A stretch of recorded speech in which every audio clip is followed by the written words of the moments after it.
Magandang araw, cellmates! Matagal na kayong nakakulong dito sa bahay ni Kosa.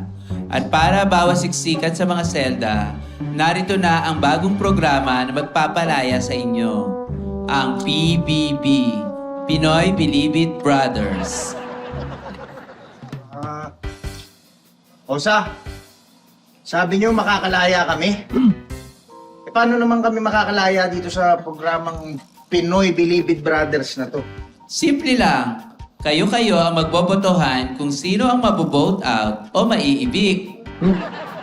Teka po, may ibig? Ibig po sabihin may matatanggal po? Tama! Matatanggal dito sa kulungan. Mapapawalang sala at lalaya. Bibigyan ko kayo ng 5 minuto para magdesisyon. Baka dapat i-vote out natin yung may pinakamababang kaso. Tulad ko. Napagbintangan lang naman ako di ba? Huy! Ikaw? Magbintangan? Hindi ka napagbintangan, totoo yun. Pati kami dito, lolokohin mo. Ha? Alam na alam sa labas, numero 1 manggagancho ka eh. Pati nga mga dalaw dito, ini-scam na ito eh. Ha? Grabe yun. Oo nga. Ha? Huwag kang basta-basta nagdedesisyon, ha? Tandaan niyo, ako ang mayor dito. Dapat ako nasusunod dito. Ha? Alam namin manloloko ka. Pero bossing, meron Ano? po sabihin sa inyo. Sa tingin ko po, hindi po siguro ganyan ang botohan. Dapat po siguro, idahan po natin ito sa maayos, malinis, at maganda. Pantay-pantay. Dapat po ang iboto po natin dito, yung pinakamabait po.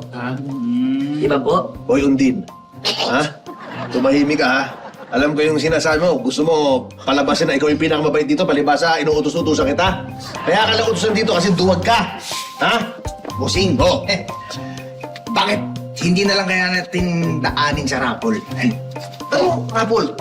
Hindi pwedeng rapol-rapol. Hindi pwedeng swertihan kung sino yung may ibig dito. Ha? Kailangan kung sino yung iboto ng kararami, yun ang masunod.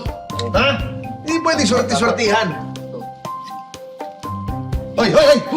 Anong ginagawa mo? Ha? Oh. Wala, bossing. Utang ko ito, binabayaran ko lang. Hindi! Ha? Nandadaya ka? Bumibili ka ng boto? Hindi. Ha? Gumagaya ka na sa eleksyon sa laya? Eh, busing, teka! Bakit yung pananakot mo, ha? Kagaya lang din naman sa eleksyon sa laya. Oh. Ano? Okay. Oh. Ha? Mr. Grower.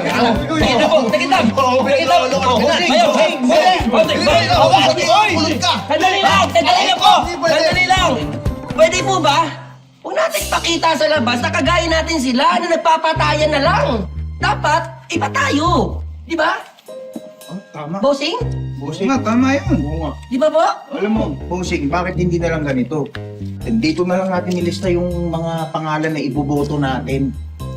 Teka, yung papel mo naman na gagamitin, pang-raffle ata yan eh. Ito, may nanda akong balota oh. Ayan. No? Ha? Yan. Okay yan ah. Oh, Pwede to. Ha? Oh. Iboto nyo kung sino ang may ibig. Ha?